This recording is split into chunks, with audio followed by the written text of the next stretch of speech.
ተመልካቾች አሁን የምንገኘው በኢትዮጵያ ካቶሊካዊት ቤተክርስቲያን በአዲስ አበባ ሀገረ ስብከት በቅዱስ ሚካኤል ቁምስና ነው። እዚህ የተገኘነው ደግሞ በካቶሊካዊት ቤተክርስቲያን የአብይ ጾምን ተከትሎ ከሚደረጉ ስርዓቶች ውስጥ አንዱ ስለሆነው የመስቀል መንገድ የስግደት ስነ ስርዓት ልነግራችሁ ወደን ነው። የመስቀል መንገድ በካቶሊካዊት ቤተክርስቲያን ዘወትር ረቡዕና አርብ ጠዋትና ማታ የአብይ ጾምን ተከትሎ የሚካሄድ መርሃ ግብር ነው። በዚህ ስነ ስርዓት ላይ እንግዲህ 14 ማረፊያዎች አሉ። የ14ቱ ማረፊያዎች ትርጓሜ ምን ይሆን የሚለውን ከካህናት ጋር በሚኖረን ቆይታ የምትረዱ ይሆናል።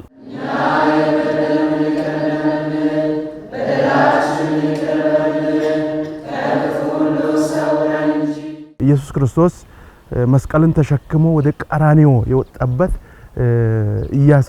እያሰበን እንጸልያለን። በተለይ ደግሞ እዛ ጉዞ ላይ 14 ምዕራፎች አሉ።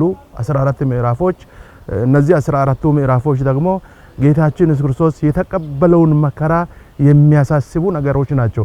በእነዚህ 14 የመስቀል መንገድ ማረፊያዎች የሚደረግ የጸሎትና የስግደት ስነ ስርዓት ምእመኑ በኢየሱስ ክርስቶስ የተከፈለለትን ዋጋ እንዲረዳ የሚያስችለው ነው። በካቶሊካዊት ቤተክርስቲያን በስነ ስርዓቱም ለሰላም ለፍቅርና ለአብሮነት ይጸለያል፣ ይሰገዳል። 14ቱ ምዕራፎች ምእመናን በመስቀሉ እየሰገዱ እየተነሰን የክርስቶስን ሕማማትና ስቃይ የክርስቶስን መከራ የክርስቶስን ችግር ክርስቶስ የተቀበለበትን መከራ እያሰበን እንጸልያለን። በተለይ ደግሞ ይህ ጸሎት ደግሞ እኛ አውቀንም ሳናውቅም ላደረግናቸው ኃጢአቶች ካሳ ማቅረባችን ነው፣ ንስሐ መግባታችን ነው፣ ምህረት መጠየቃችን ነው።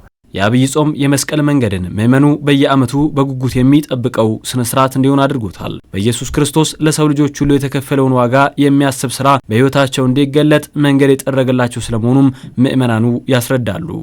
ለኛ ብቻ ሳይሆን ለዓለምም ለአገራችንም የምንጸልይበት ሰዓት ነው።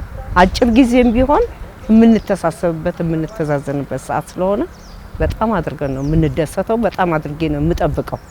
ያሳልፈው መከራ ስቃይና ከባድ ሕማምን ለማስታወስም ብቻ ሳይሆን ያንን ህይወትን በመዘከር እኛ ደግሞ የጌታችን ኢየሱስ ክርስቶስ መስቀል ተካፋዮች በመሆኑ ማለት ነው።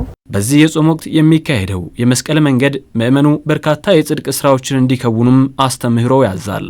የተበደልነውን ነገር ካለም ከክርስቶስ የተማርነውን ምህረት ለማድረግ የሚያሳስብበን ጸሎት ነው ማለት ነው የመስቀል መንገድ። ሰላምና ፍቅርን የሚኖርና የሚሰብክ ከራስ አልፎ ሌሎች መትረፍ የሚችል ትውልድ ለመፍጠር ይህ የጾም ወቅት ወሳኝና አጋዥ ስለመሆኑም ምእመናኑ ያነሳሉ። ከምግብ ከመታቀብ ባሻገር ትውልዱ ሊማር የሚገባው ምግባር የየዕለት ስራቸው ስለመሆኑም ነግረውናል። ሁሉም በቤቱ ተንበርክኮ የሚጸልይበት ሰዓት ነው የመስቀል መንገድን።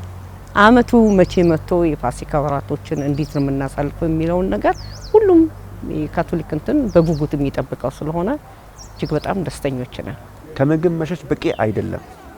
ስለዚህ የምንጾም ከአንደበት የምንጾማለን፣ ክፉ ከማሰብ የምንጾማለን።